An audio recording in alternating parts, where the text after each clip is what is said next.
Oke. Assalamualaikum warahmatullahi wabarakatuh. Waalaikumsalam warahmatullahi Waalaikumsalam. wabarakatuh. Waalaikumsalam warahmatullahi wabarakatuh. Selamat siang semuanya. Apa kabar? Baik, Bu. Baik Baik, ya. baik, Bu. Sehat, Baik. Bu. Alhamdulillah semua sehat ya. Oke. Alhamdulillah. Sebelum kita mulai kelas hari ini, kita berdoa dulu ya untuk KM-nya. Nathan, silahkan. Baik, untuk memulai kelas kita pada hari ini, kita berdoa menurut kepercayaan masing-masing agar kelas hari ini dilancarkan dan dapat manfaat bagi kita semua. Berdoa menurut kepercayaan dan agama masing-masing, berdoa dipersilakan.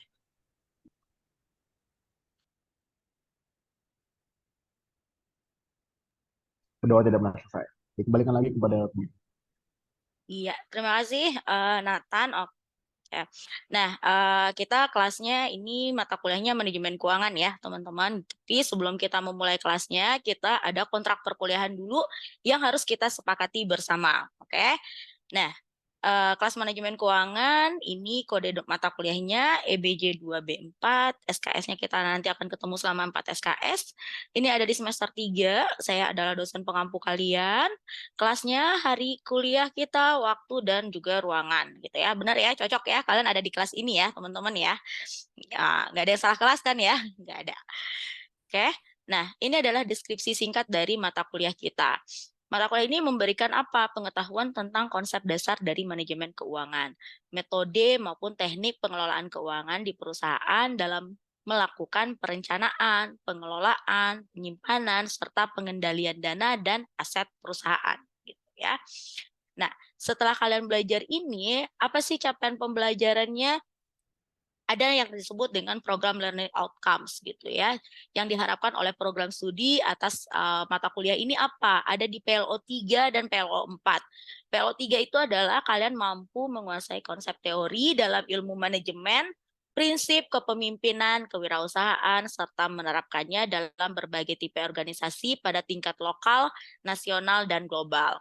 Kemudian PLO 4 adalah terampil dalam melakukan kajian teori dan empirik dalam bidang manajemen berdasarkan penguasaan metode ilmiah dan mengakomodasi konten manajemen berbasis teknologi informasi.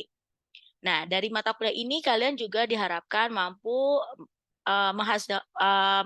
mengeluarkan outcomes gitu ya, dengan course learning outcomes-nya CLO 1, mampu menguasai konsep teori ruang lingkup, lingkungan pengelolaan keuangan, dan penilaian aset keuangan perusahaan yang merujuk kepada PLO 3, kemudian ada CLO 2, mampu menentukan investasi dalam aset jangka panjang bagi perusahaan. Jadi nanti dalam 16 minggu pertemuan kita, kalian bisa tahu nih teori manajemen keuangan apa, ruang lingkup manajemen keuangan apa, kemudian lingkungan pengelolaannya seperti apa, bagaimana cara menilai aset perusahaan gitu ya.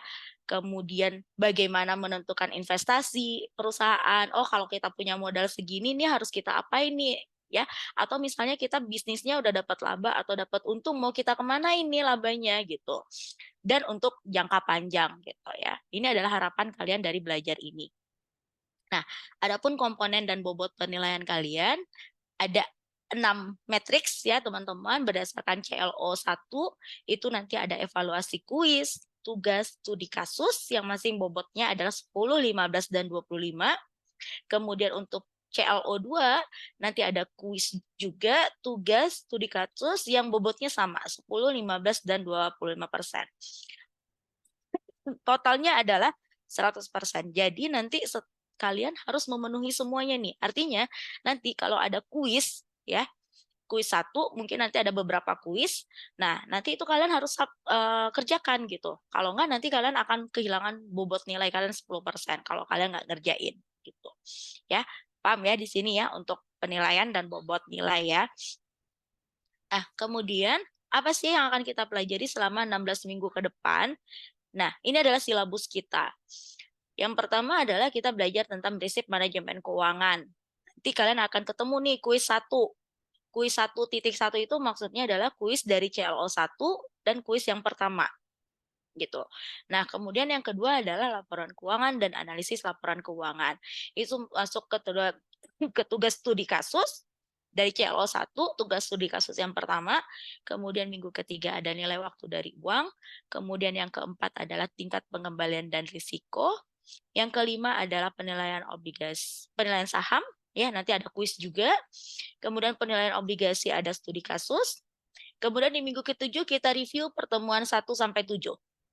Gitu ya. Nanti hasil dari reviewnya nanti ada tugas lagi. Tugas yang ketiga dari CLO 1. Nah, di minggu ke-8 kita masuk ke dalam CLO 2. Topiknya tentang biaya modal dan struktur modal. Nanti akan ada tugas untuk CLO 2 yang pertama. Kemudian di minggu 9 dan 16 nanti kita belajar leverage, nanti ada kuis, evaluasinya, kemudian EBIT EPS, nanti ada tugas, kemudian ada konsep dasar penganggaran modal, nanti ada studi kasus. Kemudian ada analisis arus kas dan sensitivitas yang relevan, nanti evaluasinya tugas. Kemudian minggu 13 dan 14 kita topiknya tentang sewa guna usaha, yang nanti evaluasinya di minggu ke-14 kuis gitu. Terus nanti kita review pertemuan 8 sampai 14. Nah, ini satu-satunya mungkin nggak ada tugas kali ya, nggak ada evaluasi gitu, tapi kita review aja. Dan nanti di minggu ke-16 kita ada penilaian akhir dalam bentuk studi kasus. Itu. Nah, kenapa nih evaluasi kita banyak banget, setiap minggu ada evaluasi?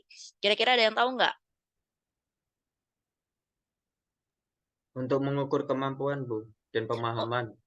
Oke, untuk mengukur kemampuan kita dan pemahaman. Dan terlebih lagi karena sekarang kita sistem pembelajarannya adalah berbasis OBE, outcome based education gitu ya, yang mana setiap minggunya itu harus dievaluasi.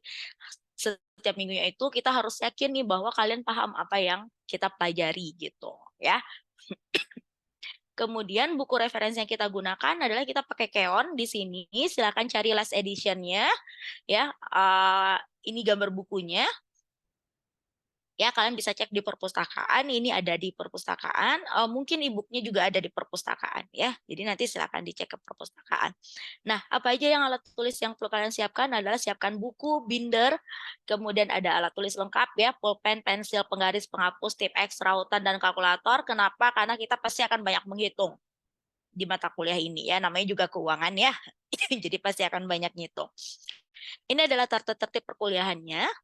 Kalian harus wajib membawa ID card ya, kecuali nanti pada saat kita Zoom seperti sekarang gitu ya, ID card ya pasti tidak terlihat gitu ya, tapi nanti kalian kalau di kelas onsite kalian harus wajib membawa KTM ya. Kemudian harus hadir tepat waktu, batas toleransi keterlambatan hanya 15 menit.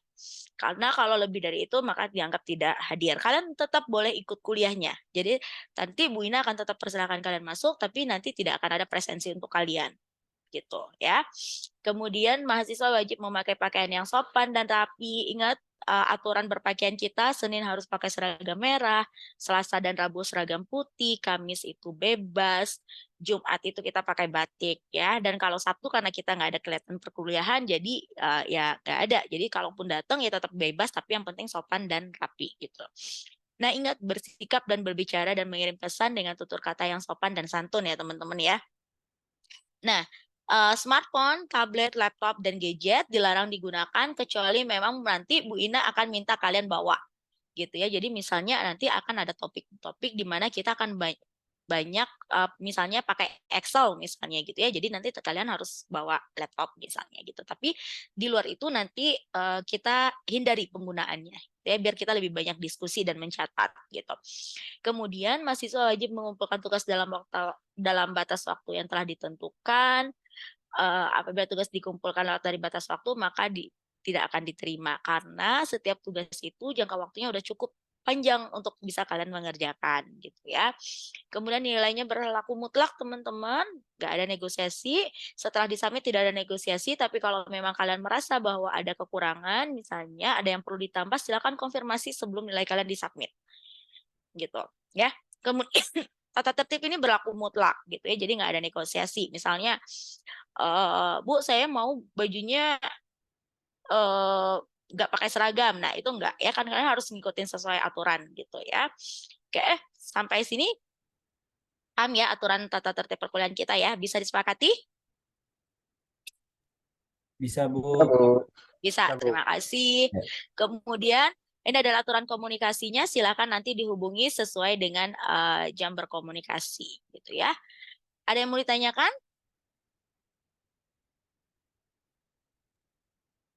Tidak, cukup. Cukup. Nah, sekarang kita cek LMS ya. Udah pada buka LMS-nya belum? Udah, Bu. Udah ya, udah dicek ya materi kita ada apa aja nih di LMS. Bentar kita lihat. Nah, oke, kalian mungkin udah lihat LMS-nya. Di sini sudah dijelaskan juga deskripsi mata kuliah, capaian pembelajarannya nanti akan seperti apa, kemudian capaian pembelajaran program studi, capaian pembelajaran mata kuliahnya seperti apa, learning subjects-nya, kemudian relevansi mata kuliah ini apa. Nah, dan kaitannya dengan mata kuliah lain apa. Jadi ingat, mata kuliah manajemen keuangan ini adalah mata kuliah wajib. Ada di semester 3. Ya, jadi kalian harus ambil mata kuliah ini sebagai syarat nanti kalau pada saat peminatan di semester 5 ya, kalian bisa memilih peminatan yang kakaknya FAS gitu. Jadi ingat ya, kita punya 3 kakak ya di sini ya, ada IBM, SIE dan juga FAS gitu ya. Jadi nanti kalau kalian mau peminatannya di kakak finance, maka ini adalah mata kuliah wajibnya. Kalian harus lulus mata kuliah ini gitu. Nah, kemudian hubungannya apa dengan mata kuliah yang lain tadi ya? Dia adalah mata kuliah syarat untuk bisa mengambil mata kuliah FAS. Nah, sebelum kalian mengambil mata kuliah manajemen keuangan ini, kalian harus sudah pernah mengambil mata kuliah akuntansi bisnis. Udah ngambil belum? Akuntansi semester 2. Udah ya, udah pada lulus ya? Sudah, Bu. Sudah. Udah. Sudah, Bu. Oke, aman berarti ya, bisa ya.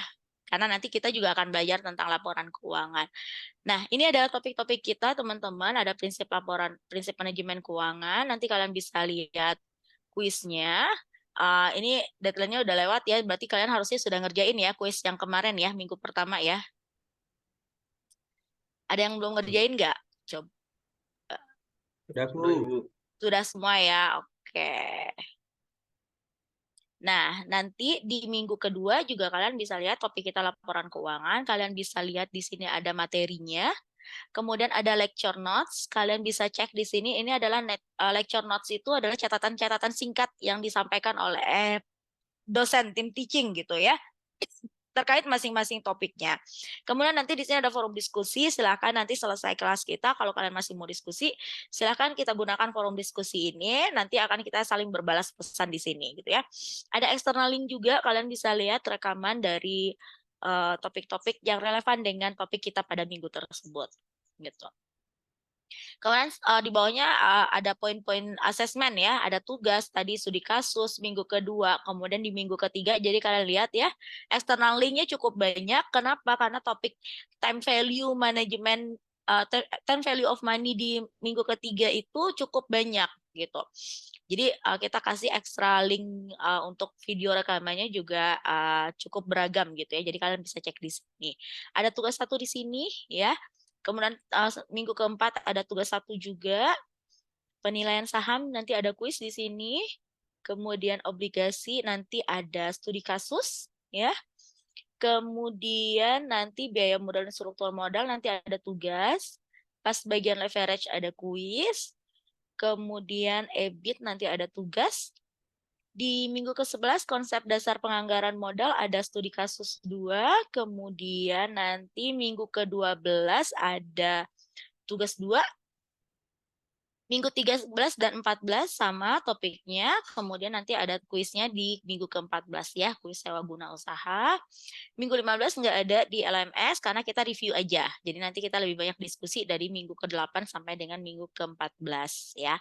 Minggu ke-16 nanti kita penilaian akhir, studi kasus nanti studi kasusnya, ujiannya, asesmennya barengan sama teman-teman yang lain. Gitu. Oke? Ada yang mau ditanya sampai sini atau ada yang belum bisa mengakses LMS-nya? Cukup, Bu. Sudah. Sudah aman ya? Oke. Nah, kita masuk ke materi berarti ya kalau semua sudah aman terkendali ya. Oke, terlihat ya? Prinsip dan ruang lingkup manajemen keuangan. Oke, kita review sedikit materi kita minggu lalu. Kenapa sih kita perlu belajar manajemen keuangan, teman-teman? Apa sih manajemen keuangan? Nah, pertanyaannya, kira-kira apa sih manajemen keuangan? Bagaimana cara kita manage keuangan, Bu? di suatu perusahaan. Bagaimana kita memanage keuangan? Apakah hanya memanage? Ingat, namanya juga Merencanakan. manajemen keuangan. Berarti ada unsur apa? Manajemen ya. Nah, ingat dulu prinsip manajemen apa? Di pengantar manajemen, prinsip manajemen apa aja? POAC itu ya, Bu. Ya, Planning, POAC, planning, organizing, actuating, sama controlling. dan controlling ya.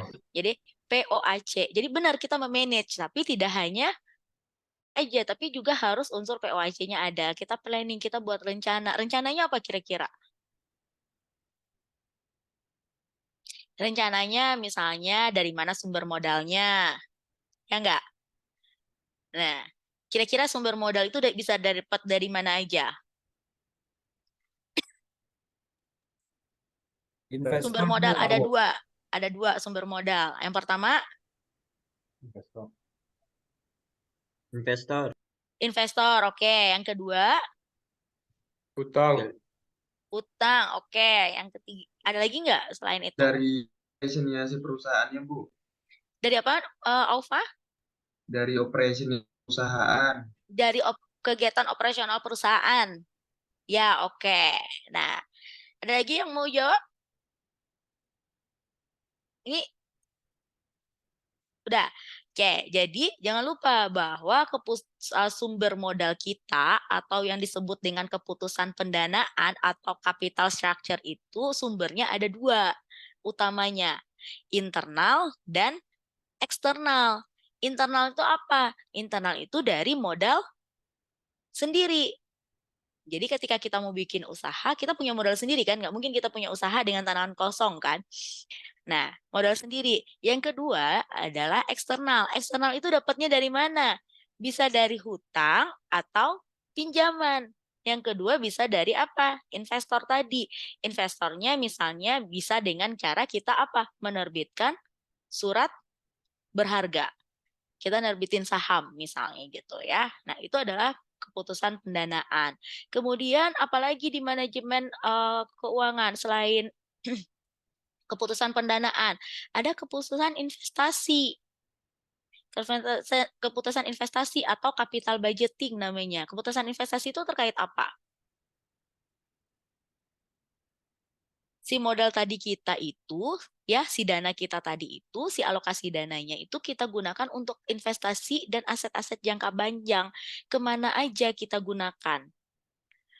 Gitu. Apakah kita bikin pabrik baru? Apakah kita bikin atau beli mesin baru? Itu adalah keputusan investasi. Mau ekspansi usaha, misalnya buka cabang baru dan lain-lain. Itu adalah keputusan investasi. Nah, yang ketiga apa lagi nih yang berkaitan dengan manajemen keuangan? Kalau kita udah tahu modalnya dapat dari mana, kita udah tahu nih modalnya mau digunakan untuk apa atau diinvestasikan untuk apa, terakhir apa? Kita dapat untung kan? Ya nggak? Nah, berarti terkait dengan keputusan pembagian keuntungan atau dividen payout ratio atau terkait dengan dividen share atau bisa juga disebut dengan share repurchase decision misalnya gitu ya. Nah, apa itu dividen? Apa itu dividen?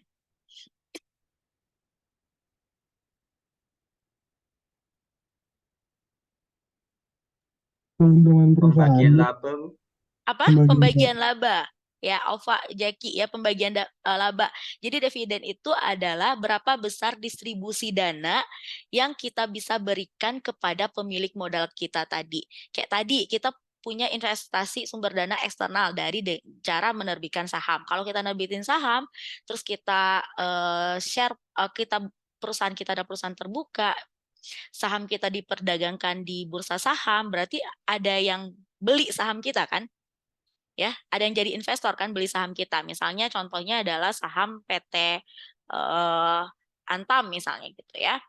ANTM, berarti dia beli si saham Antam. Kemudian nanti di akhir tahun dia akan mendapatkan dividen. Dia akan mendapatkan keuntungan atas keuntungan yang diperoleh oleh perusahaan pada akhir tahun gitu. Jadi itu adalah 3 pengertian dari manajemen keuangan. Jadi tidak hanya memanage, tapi juga dia harus lakukan 3 keputusan besar dalam perencanaannya gitu. Jadi itu tugasnya manajer nih, nggak cuma cari uang, tapi juga bisa mengelola uangnya, juga bisa mengelola keuntungan dari uang tersebut. Oke, sampai sini paham ya? Ada yang mau ditanyakan? Sudah cukup jelas. Cukup jelas. Oke, nah kalau itu basic dasar manajemen keuangan ya. Jadi intinya itu cuma 3 itu. Jadi topik kita sampai minggu terakhir, minggu 16 itu cuma akan berkutat di 3 hal tadi aja. Capital budgeting, capital budgeting, dan juga dividen. Hanya 3 itu aja, dividen. Ya, atau dividen itu bisa disebut dengan juga bisa disebut dengan working capital ya. Working capital manajemennya akan seperti apa. Oke. Nah, kalau semua sudah paham, kita bisa lanjut materi minggu kedua setelah kita review tadi. Bisa ya, kita lanjut materi minggu kedua ya. Apa tadi kira-kira minggu kedua ada yang ingat nggak tentang apa? Tentang Laporan keuangan, Bu. laporan keuangan, tentang financial statement. Apa itu laporan keuangan?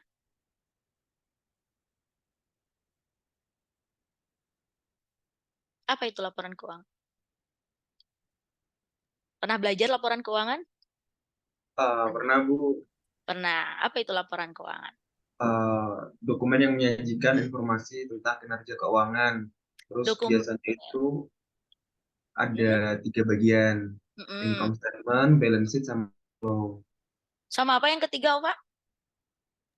Cash flow statement. Cash flow statement. Oke, ya. Good. Terima kasih, Alfa. Oke. Jadi laporan keuangan itu kalau menurut Keon, ya tadi buku yang kita pakai nih, kalau kalian baca bukunya Keon, kalau menurut Keon, laporan keuangan itu adalah bahasa bisnis, dengan tanda kutip ya bahasanya ya. Bahasa bisnis. Kenapa kira-kira bahasa bisnis? Kenapa disebut bahasa bisnis?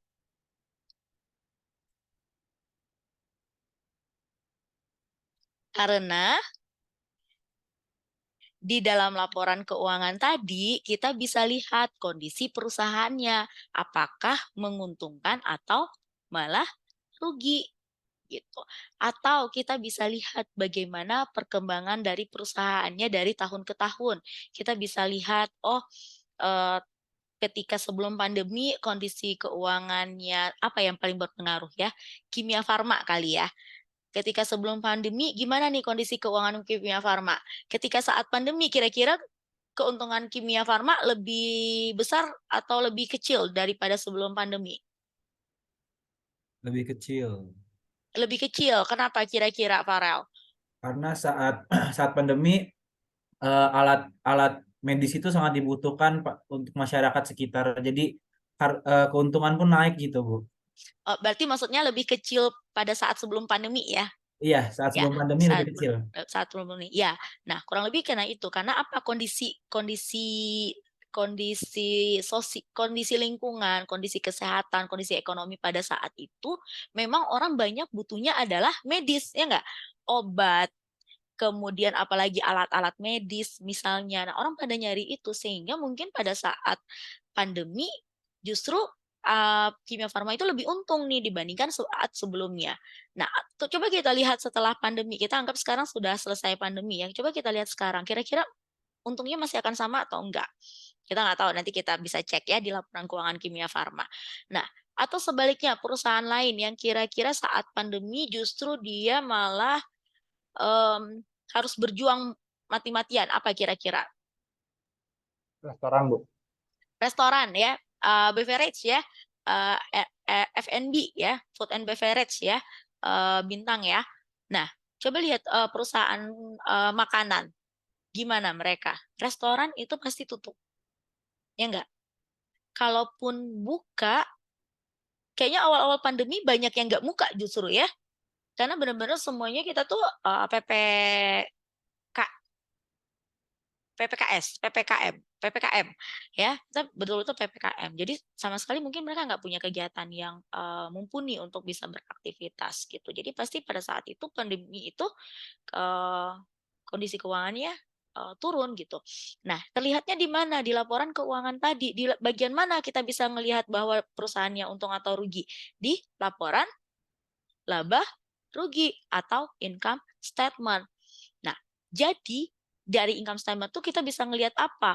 Oh, di income statement itu ada kondisi di mana ketika kita melakukan penjualan, kemudian dikurangin dengan biaya, maka kita dapat untung. Ya enggak? Kita punya produk yang kita jual, kemudian biaya-biaya produksinya seperti apa, biaya tenaga kerjanya berapa yang kita keluarkan, atau biaya sumber daya lainnya, air, listrik, dan segala macam, itu adalah keuntungan kita. Jadi di income statement ini kita bisa lihat nih laporan keuangan itu seperti apa sih perusahaannya. Perusahaannya nanti untung nggak sih di sini di akhir periodenya gitu. Nah, ada yang masih ingat nggak urutan dari income statement itu apa aja sih? Urutan yang pertama yang paling atas itu apa?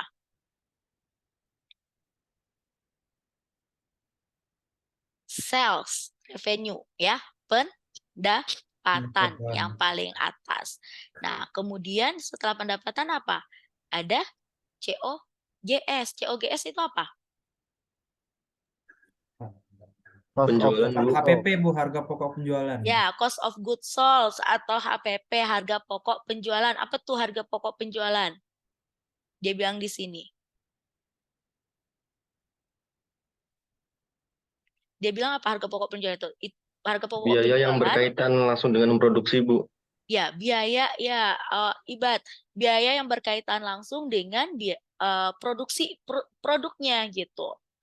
Itu adalah HPP. Kemudian ada operating expense. Apa tuh?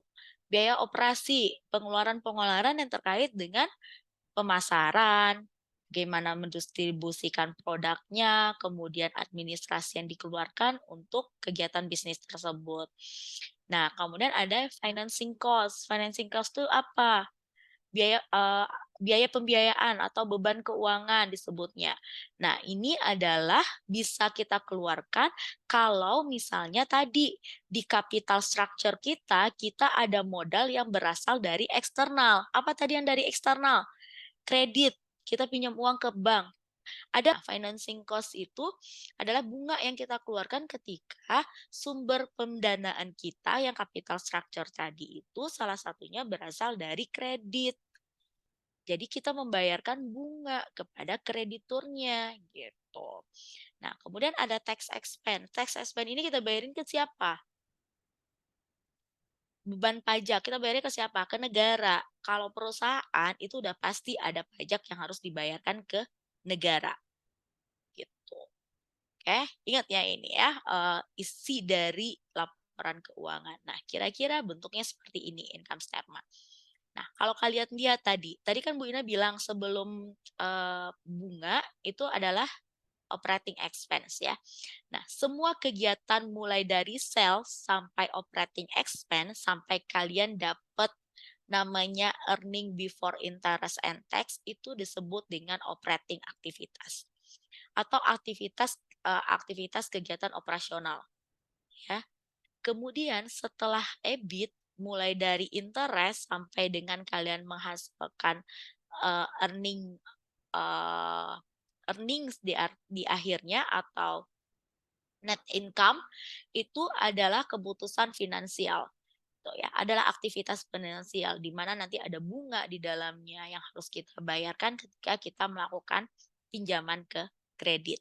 Nah, ini catatan juga teman-teman berkaitan dengan capital structure tadi. Kira-kira ya pertanyaannya, kira-kira apakah keuntungan yang diperoleh oleh perusahaan yang capital structure-nya ada dari kredit sama perusahaan yang capital structure-nya tanpa kredit, itu net income-nya akan sama nggak kira-kira? Kalau misalnya sales dan lain-lainnya sama ya. Jadi misalnya perusahaan A dan B ya, sales sama COGS dan operating expense-nya tuh sama. Perusahaan A dan B nih. Cuman bedanya perusahaan A struktur kapitalnya dia pakai kredit, minjem di bank. Perusahaan B dia nggak pakai kredit, dia nggak minjem ke bank. Kira-kira di akhir net income-nya akan sama atau enggak? Beda, Bu. Kenapa beda? Karena kalau yang minjem ke bank itu pasti ada bunga. Nah, itu ada cost buat bayar bunganya juga ketika dia mengembalikan pinjamannya itu gitu. Oke, ya. Nah, Aufa, benar ya. Kenapa? Karena kalau perusahaan A, karena dia kredit, berarti dia harus bayar bunga kan. Kalau dia bayar bunga, berarti itu menjadi pengurang dari EBIT-nya kan, pengurang dari earnings-nya kan. Iya. Sehingga kalau dia pengurang dari earnings, maka net profit before tax-nya akan lebih kecil. Sehingga nanti kalau dia punya beban pajaknya pun akan lebih kecil pengalinya gitu. Makanya nanti net income-nya akan lebih kecil ketimbang dia yang nggak minjem uang ke bank karena nggak ada bunga yang harus dibayarkan. Berarti tax-nya langsung dikalikan dari ini tax-nya, bukan dari sini. Ya, gitu. Kalau dia minjam ke bank berarti tax-nya pengurangnya dari sini, pengalinya dari sini. Kalau dia nggak pinjam, berarti pengali tax-nya dari sini. Otomatis net income-nya akan ada lagi pertanyaan. Ada tugas ya, tugas minggu kedua teman-teman. Silakan kalian cari laporan keuangan dari 2 perusahaan dalam industri yang sama. Misal kalian mau perusahaan utamanya adalah Bank Mandiri misalnya. Nah, perusahaan pesaingnya adalah Bank BCA misalnya. Jadi cari 2 ya. Kalian jadikan satu sebagai perusahaan utama, kemudian satu perusahaan lagi sebagai pesaingnya dia di dalam industri yang sama. Gitu ya, masing-masing 5 tahun. Nanti kita akan pakai laporan keuangannya untuk menganalisis apa aja sih yang ada di laporan keuangan perusahaan A, perusahaan B. Nanti kita juga akan lihat kondisi keuangan dari laporan keuangan tadi gitu. Kondisi apakah dia untung beneran untung atau dia ternyata rugi gitu. Dari laporan keuangan itu. Bisa untuk minggu depan? Bisa, Bu. Bisa ya. Deadline hari apa, Bu? Karena kita itu buat materi minggu depan ya. Jadi nanti kita bawa lagi ke Selasa minggu depan. Baik, Ya, Bu. untuk kita bahas di kelas nanti karena next selanjutnya kita akan bahas rasio laporan keuangan. Kita belajar Baik, rasio Bu. setelah ini gitu. Jadi kita cari tahu nanti bagaimana rasio laporan keuangan perusahaan gitu. Oke? Bu mau nanya, Oke, Bu. tugasnya Ya. di print out atau di PDF aja di laptop? Di PDF aja. Di PDF aja. Nanti kalian bawa catatan terus nanti kita PDF-in gitu. Ya. Oke? Ya, Bu. Nah, terima kasih teman-teman untuk kelas hari ini. Tadi diskusinya cukup baik, teman-teman. Kita ketemu lagi minggu depan. Kita ketemu minggu depan di kelas ya. Jadi nggak Zoom lagi. Kita ketemu nanti di kelas. Bawa tugasnya juga, gitu ya. Oke, kita cukupkan pertemuan hari ini. Kita tutup dengan doa. Silakan, Nathan. Baik, teman-teman, untuk mengakhiri kelas hari ini, maka baiknya kita berdoa agar apa yang sudah kita terima pada hari ini dapat bermanfaat dan juga dapat menambah wawasan kita tentang manajemen keuangan. Berdoa menurut agama dan juga kepercayaan masing-masing. Doa dipersilakan.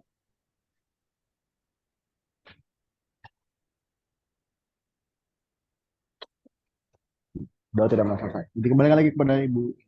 Ya, terima kasih Nathan, terima kasih semuanya.